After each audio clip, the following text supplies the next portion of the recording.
Unemployment is a huge problem. The emergency benefits during the 2020 coronavirus pandemic have allowed the typical person to survive, and that's good, but how are we going to pay for it? Did we alleviate a problem now only to create a much bigger problem in the future? Or with interest rates very low, are government deficits not something we should worry about? And how will this impact your personal finances? I've got many thoughts starting right now. This is Debt Free in 30. Here's your host, Doug Hoyes.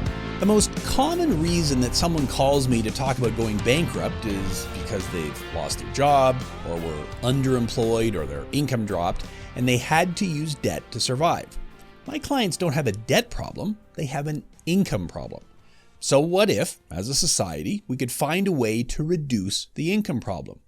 During the coronavirus pandemic of 2020, that's exactly what governments around the world have tried to do. Here in Canada, the government created the Canada Emergency Response Benefit, the CERB, which paid $500 per week to people who had a job but lost it due to COVID-19. It certainly helped because a lot of people who wouldn't have had money for food and rent and other essentials had money coming in, so they were able to survive. And let me emphasize that point. The CERB certainly helped. During the first few weeks of the pandemic, I got calls from a lot of people who were stressed out. They worked in a restaurant or a hair salon or a gym, and they immediately went from having a decent income to having no money coming in. Nothing. The government shut down their work, so there was no way for them to work at their old jobs. Now I know every personal finance guru says you should have an emergency fund and you should save for a rainy day. But when you're 25 or 30 years old and you're still trying to pay off your student loan because, well, everyone told you to get an education to better yourself, and you're living in an expensive city like Toronto, and a lot of the jobs are unpaid internships or temporary contract work with no benefits, it's really hard to save money for a rainy day. So, when the lockdown started, a lot of people were screwed through no fault of their own, and the CERB was what saved them. That's a fact. The government did what it had to do. But there's a problem. The cost. By the end of June, the federal government had paid out over $53 billion in CERB benefits to over 8 million Canadians, and when you combine the CERB with all of the other federal programs, the deficit for the year will likely exceed $250 billion. The previous record federal deficit was just over $50 billion back in 2000, 2008, 2009 at the peak of the last big credit crisis. The 2019 deficit was around $14 billion, so the cost of the CERB will be likely 4 times the total deficit for the entire year during the pre-COVID days. That's a massive number, and it leads everyone to worry about the federal debt and how are we going to pay for it? And I mean everyone. Obviously, conservatives are always talking about the deficit and they want balanced budgets and they want to pay down the debt, but even the current Liberal government in Canada wants to keep debt under control. The federal finance minister, Bill Morneau, in his debt management report to Parliament this year said, and I quote, "The government wants Canada's federal debt to GDP ratio to remain low." Well, and it's the same in the United States. On November 9th, 2012, in his first speech after being re-elected, President Obama confirmed his plan to, quote, "reduce our deficit in a balanced and responsible way." So everyone, conservatives and liberals, Democrats and Republicans, left and right, agree that debt is a problem. So we've got a problem. We need to help people. We don't want anyone getting evicted from their apartments and starving on the streets. But everyone also agrees that running a massive deficit is a big problem. Well, not everyone agrees. There's a theory in economics called modern monetary theory, or MMT, that says that while deficits do matter, deficits aren't as important as other factors like unemployment and inflation. Okay, the idea that deficits don't matter is a subject of current debate, certainly here in Canada, where, as I said, we'll have the largest budget deficit in dollar terms in our history. There's also a lot of debate due to a new book released in June 2020 called The Deficit Myth: Modern Monetary Theory and the Birth of the People's Economy. Its author is Stephanie Kelton, a professor of economics and public policy at Stony Brook University, and one of the leading authorities on modern monetary theory. In her book, she makes a basic point. Governments are not the same as individuals. If you spend more than you bring in and go into debt, you've got a problem because, well, if you can't service that debt, your creditors start calling and they may take you to court and sue you and garnish your wages and take your assets. And next thing you know, well, you're calling me to discuss a consumer proposal or personal bankruptcy. Excessive debt is a serious problem for individuals because we can run out of money. But if you're a government that can print money, you can't run out of money. You can just print more. That's the key difference between an individual and a government that can issue currency. An individual can run out of money, a government can't. Now, of course, a government can't print an unlimited amount of money because that causes problems, including inflation. Do a search for hyperinflation in Zimbabwe and you'll see the problem. Modern monetary theory says it's not the deficit you need to worry about, it's inflation. MMT says the government can print as much money as they want as long as they don't cause excessive inflation. And to clarify here, when I say print money, I realize that most of our money is not paper bills that were printed on a printing press or coins that were pressed at the mint. Most of our money is electronic, created by a computer, but I like the visual imagery of paper money, so that's how I'm explaining it today. And yes, I also realize that banks create money, but this is only a half-hour podcast, so let's not get too deep into the weeds here. If you're interested in a deep dive on modern monetary theory, I recommend that you read Professor Kelton's book. It's an easy read. There's very little technical jargon. She explains her points very clearly. But again, since this is a half-hour podcast, allow me to give a very simplified summary of the concepts behind modern monetary theory. It's as simple as this. A government that can print its own money can print as much money as it wants as long as inflation doesn't go up. That's the gist of MMT. The theory is based on the assumption that if the economy has slack, the government should spend money to use up that slack. Well, there's no doubt as I record this in July 2020, there is a lot of slack in the world economy. Millions of people are not working due to the coronavirus lockdown, and this is the exact scenario that MMT is designed to correct. MMT says keep spending money until everyone is back to work, and then we're good.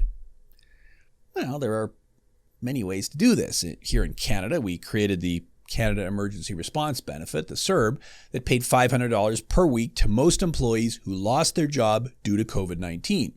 CERB was designed as a temporary emergency solution, but Stephanie Kelton proposes a more permanent solution, a federal jobs guarantee.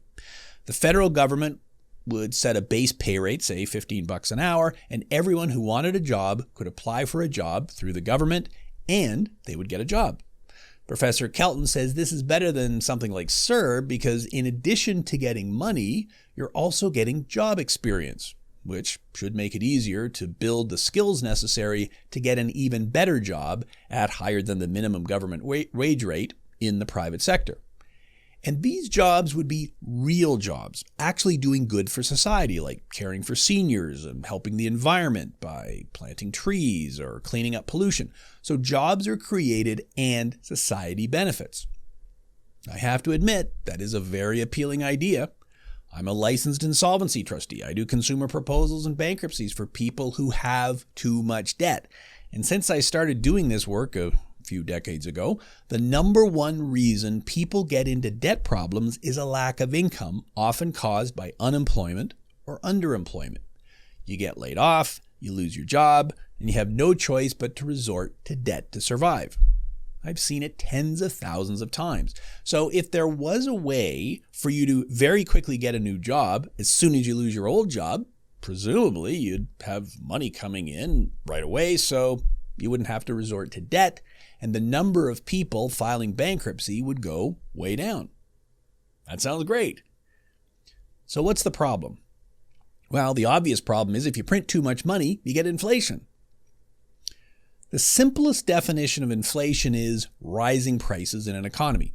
Again, I'm oversimplifying, so I don't want all of you economics PhDs to tweet me, but if the number of dollars circulating in an economy was to double, in theory, prices could also double because there are more dollars available to buy the same number of actual products and services. Now, of course, if the government prints more dollars and gives them to me, but I don't spend them, I put them in my savings account, that won't increase prices. In fact, we've seen exactly that. During the pandemic, the savings rate has gone up, so even though there is more money available, spending has not increased. It's not an increase in the number of dollars that causes inflation, it's an increase in spending that can lead to inflation. Modern monetary theory says you can print as many dollars as you want, and as long as it doesn't lead to excessive inflation, all is good. In fact, MMT takes it one step further and says that the government should keep printing money until unemployment drops to zero, which would then presumably lead to inflation, and that's how you know you've spent enough. Watching the deficit to see if you're spending too much is the wrong measure. You should be watching unemployment and the inflation rate. MMT says it's not the budget that needs to balance, it's the economy that needs to balance. And you can tell that the economy is in balance when unemployment is low and inflation is contained. The deficit is irrelevant. MMT says if the unemployment rate is above zero, the deficit is too small. The government should spend more to reduce unemployment. So, okay, what matters is not the deficit, it's jobs. And I think everyone who has lost their job would agree. Today, a job is more important than the deficit. A job is my immediate need, so MMT recommends a federal jobs guarantee, which happens automatically to promote full employment and price stability. Anyone seeking paid employment has guaranteed access to a job at a pay rate established by the federal government. Okay, that's the simplified explanation of modern monetary theory. It's actually quite easy to understand. You don't need a PhD in economics to figure it out.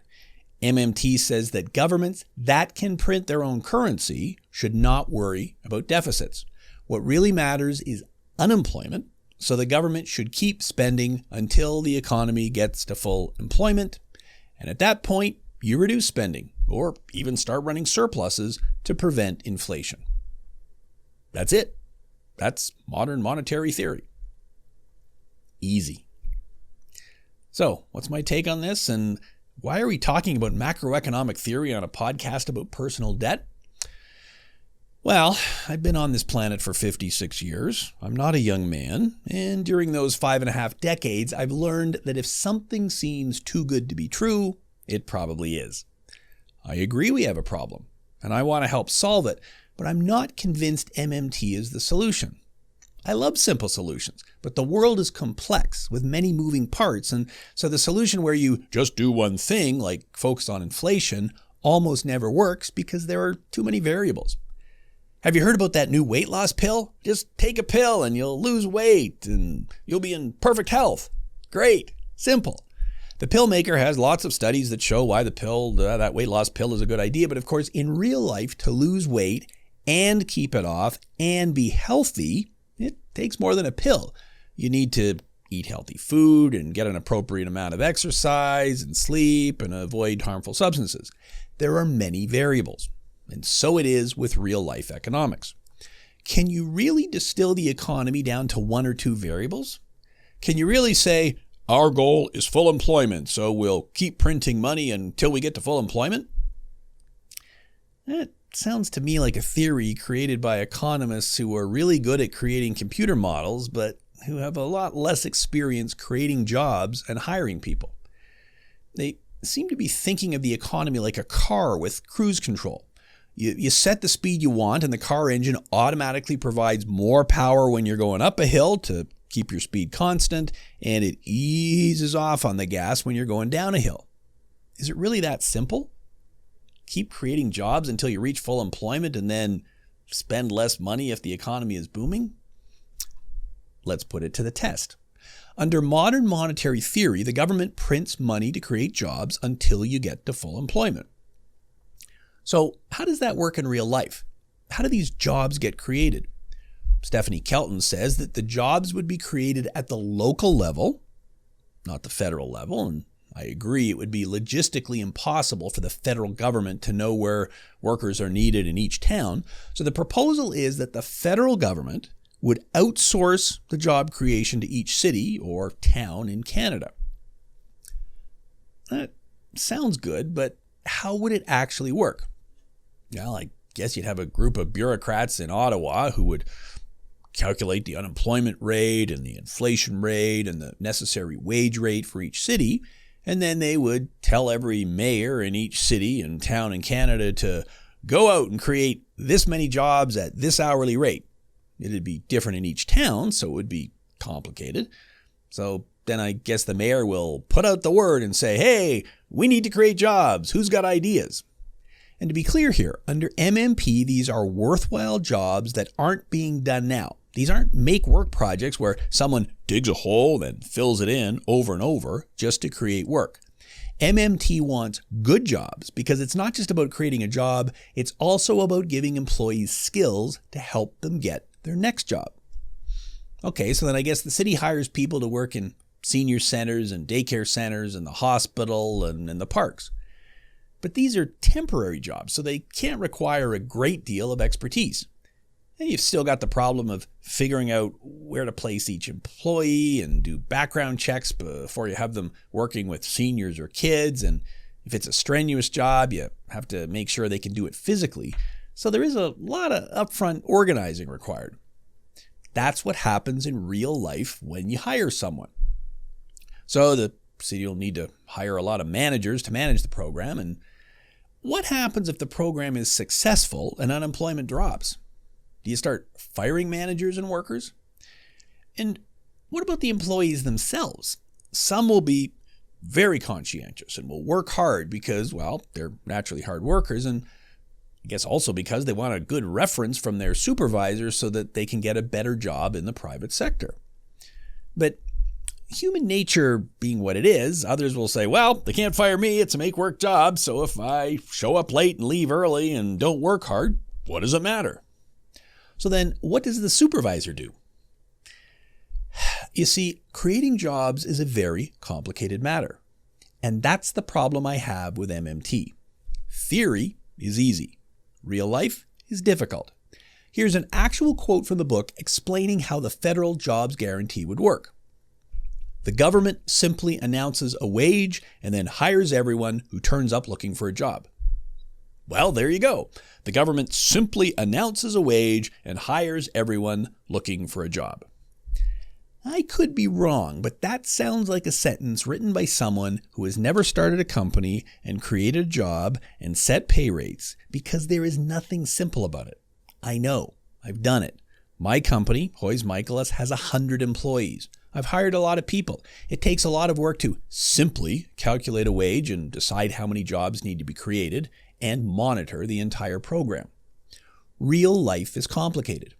Again, I know we have a problem with unemployment, and jobs for everyone is a great idea. But it's not easily implemented in real life. My worry is that in real life, while MMT may address one problem, unemployment, it may create a lot of other problems. The appeal of MMT is that it's trying to solve a very real problem. It is absolutely true that unemployment is a problem. If you've ever been out of work, you know that it can be very difficult to find a good job. I see it every day. But I don't see how the government can actually manage to create that many jobs. As of the end of June, the CERB program had paid out close to $55 million to over 8 million unique applicants. That's 8 million people who were unemployed. How could the government quickly create 8 million jobs? It doesn't seem possible to me. Now, I get it. The coronavirus is hopefully a temporary problem and we won't have 8 million people without jobs forever. But even if unemployment drops to 1 million people, that's still a massive number of jobs to create. And I also don't see how, long term, the government can spend a lot of money without creating inflation or depreciating our currency, or both. Just look at Venezuela. They have their own currency, the bolivar, but they also have hyperinflation. So Just because you can issue your own currency does not prevent hyperinflation. Of course, part of the problem in Venezuela is that they borrow in other currencies, like US dollars, so if you deflate your currency, goods you purchase from other countries become more expensive. Sound familiar? As recently as 2013, one Canadian dollar was worth one American dollar. In 2020, the Canadian dollar traded as low as 69 cents and has been under 75 cents for the last few months. A low dollar is great if we're selling stuff to people who want to pay in US dollars, but it's not great if we want to buy stuff in US dollars, like fresh fruit and vegetables in the middle of the winter. Do you really want your food bill to go up because of MMT? That's a potential real-world consequence, and that's why we have to consider all potential unintended consequences. My point is that actions have consequences, and big government deficits can cause problems in the real world, like inflation and like a depreciated currency. And I realize that inflation and a depreciated currency sound like theoretical problems, but they can actually hurt real people like you and me, particularly if the cost of necessary goods we buy, like food, goes way up. And let's face it, that would hurt lower income people a lot more than it would hurt the rich. We don't want that. If we followed MMT and implemented a federal jobs guarantee, that would mean eliminating employment insurance. You don't need EI if you have a guaranteed job. Is that what you want? Well, no. EI is a better solution for most because it gives some cash while we are looking for another job. How can I go search for a new job and take courses to upgrade my skills and go on job interviews if I'm working at my federal jobs guarantee job? For many, EI is a better solution. And what if I want to go on maternity leave? EI maternity benefits are a much better form of income support than a federal job. The reason we have many different social programs like EI and maternity benefits and sick benefits, child tax credits, social assistance, and disability benefits is because we need a wide range of solutions. People are different. A one-size-fits-all solution won't work, and MMT, with its focus on a jobs guarantee, is in large part a one-size-fits-all solution. Now, I know that MMT advocates will disagree with that last statement, and they'll say there's a lot more to MMT than a federal jobs guarantee, and that's true, but the jobs guarantee is what drives the rest of the theory, which is why I've spent so much time discussing it today. I don't have all the answers. But I did this podcast because I believe it's very important that we ask the questions so that if a politician or an economist stands up and says, hey, I've got a solution, we can at least evaluate it and ask intelligent questions. I don't have all the answers. I'm just here to ask the questions. Be careful what you wish for because the solution may create new problems. So that's a lot of macroeconomic talk. What does this actually mean for you, the individual? This is, after all, a podcast about personal debt, not government debt. Well, here's the reality.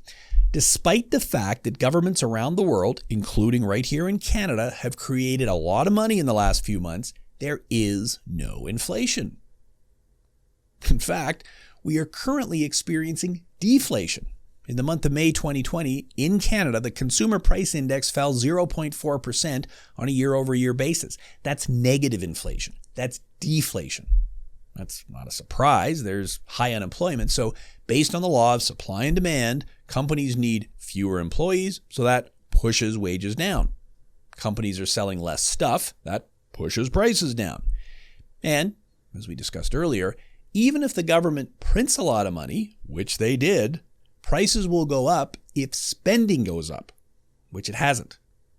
If I was working at a job making $2,500 a month and now I'm getting $2,000 a month on CERB, I'm spending less. So even though the government printed that $2,000, it's replacing the $2,500 I was spending, so spending is falling and we've got deflation. Perhaps MMT has a point. Government deficits obviously do not immediately lead to inflation. Longer term, well, probably, but we haven't seen it yet. Now, here's the personal finance lesson and practical advice for today's podcast. In a world of deflation, you do not want to owe money. It is not good to be a debtor during deflation. During a deflationary period, my dollar buys more stuff. If you have 2% deflation, that means that last year my dollar bought $1 worth of stuff, But this year, that same dollar can buy the equivalent of $1.02 worth of stuff. Prices go down, so my dollar buys more. That's bad if I have debt. I borrow $1, but next year when I pay back my debt, I'm using $1 worth $1.02 in terms of spending power. That's not good for me. My debt cost went way up. And of course, on top of that, I'm paying interest. So it's a double whammy. I pay interest, but I also pay back my debt in more valuable dollars. That's a problem. I have no idea how long this deflation will last. I have no idea if the government will raise taxes next year to pay for the money they spent this year, or if they'll start using modern monetary theory and dramatically reduce taxes and continue running large deficits. I do know that there are over 8 million Canadians who received the CERB and haven't paid taxes on it yet, so unless the government changes the rules, there will be 8 million people with a higher tax bill than expected next year. That's a lot of money that will be sucked out of the economy in the form of taxes. That sounds deflationary to me. Again, in a deflationary environment, you don't want to have debt. So if there is any way possible for you to reduce your personal debt, do it. I know that's not easy if you're not working, but understand that next year it may be even harder to deal with your debt in deflated dollars, so the sooner you start making a plan, the better. Yes, inflation will probably arrive at some point, but it doesn't appear that it will happen quickly, so for now, deflation is the bigger worry. As for MMT, I like that someone is promoting a policy that is designed to help the working person, not the billionaires. I like that. I just don't think it'll work in real life, and I think it will lead to many unintended negative consequences. Perhaps I'm wrong. If you agree or disagree, leave your comments on YouTube or track me down on Twitter and point me in the right direction. I know I don't have all of the answers, so I'm eager to consider different opinions. I'm not an expert on government finances, but I do know that for individuals, excessive debt is not good, and with deflation it will get worse, so the sooner you can deal with it, the better, regardless of what the government does. That's our show for today. Thanks for listening. Until next week, I'm Doug Hoyes. That was Debt Free in 30.